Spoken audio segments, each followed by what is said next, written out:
Bumili ako ng bagong bike. Yan. Ayan o, bago.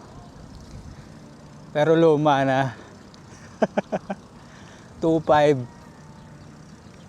So may mga alog-alog pa kagabi. Alog sa bottom bracket. Alog sa rear sprocket.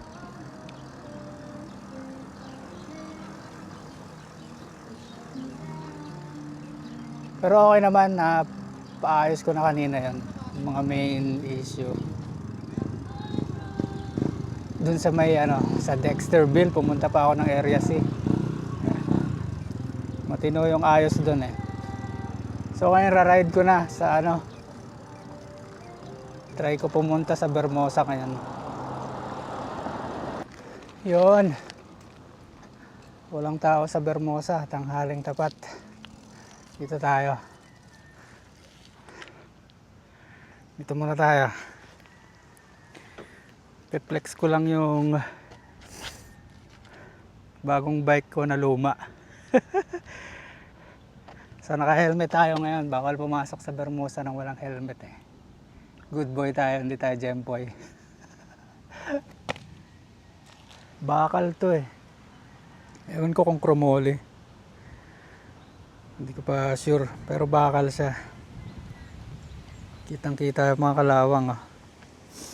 Thunderbird yung tatak.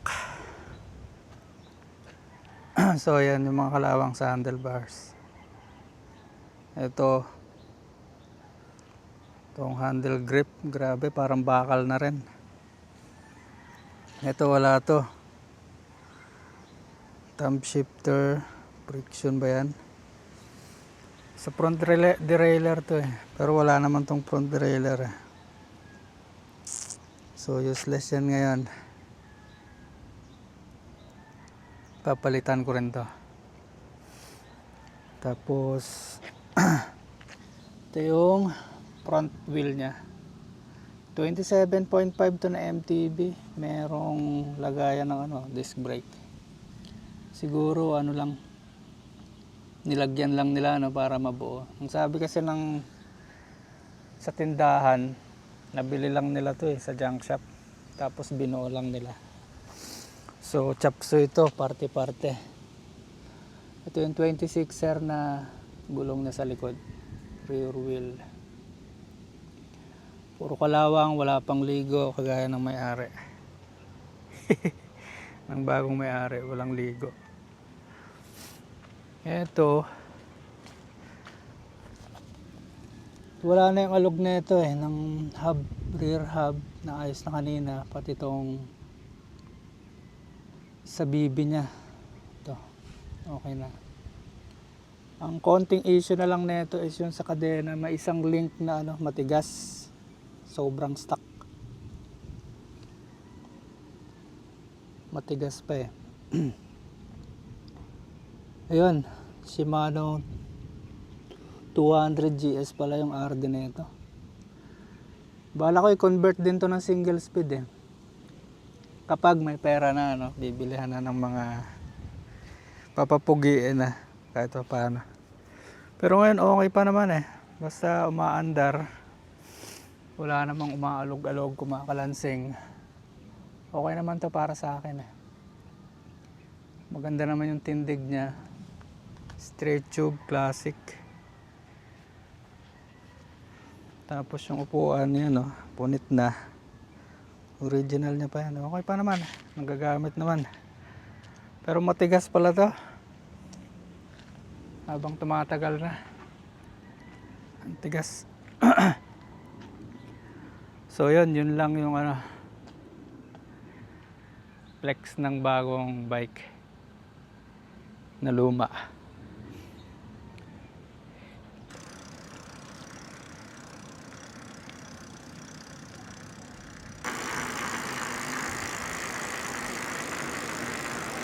Kagabi pagbili ko, ang saya eh.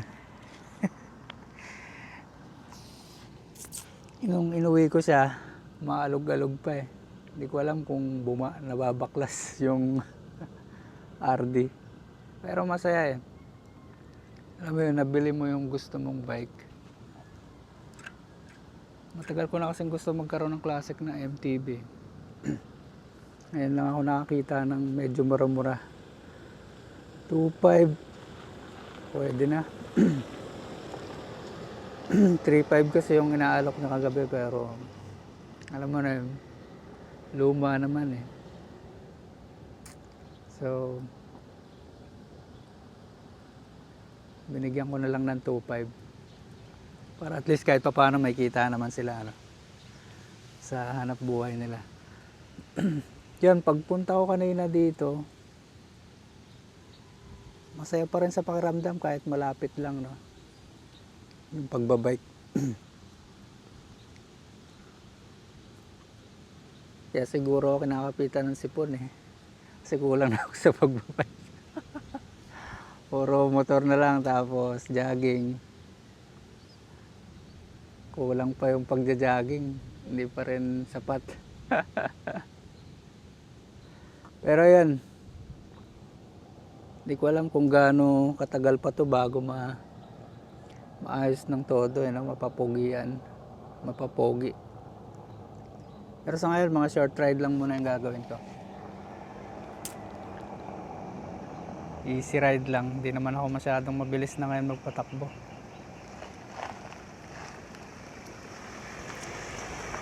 Yun lang yung update. Update ba? Sino bang ina-update ko? Wala naman akong kailangan i-update no? Yun lang yung flex ko sa bago kong bike. Bagong lumang bike. Tambay-tambay lang. Yun, ikot na ako.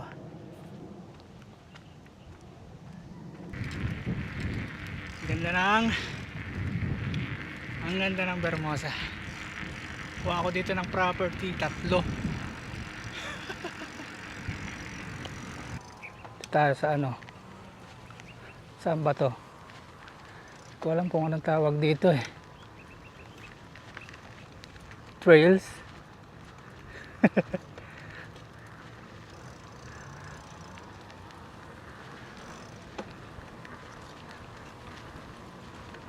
Tayo, counterflow sa bike lane.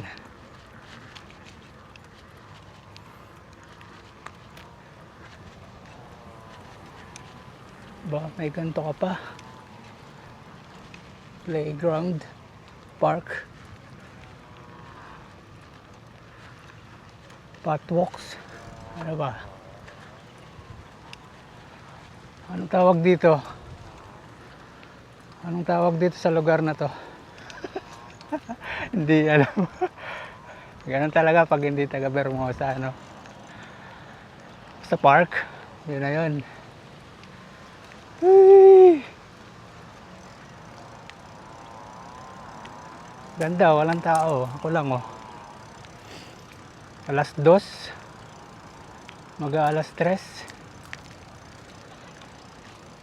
Meron doon. Ilan.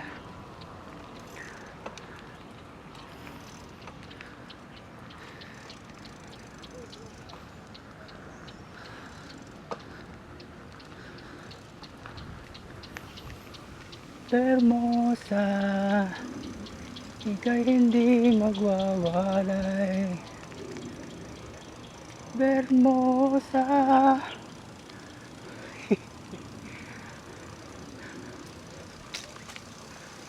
Ang init talaga. Init ng suotan ko.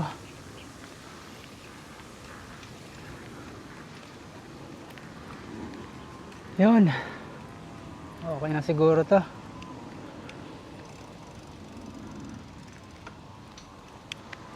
Pwede na akong umuwi ng Palipara. Dito tayo sa single trail. Off-road.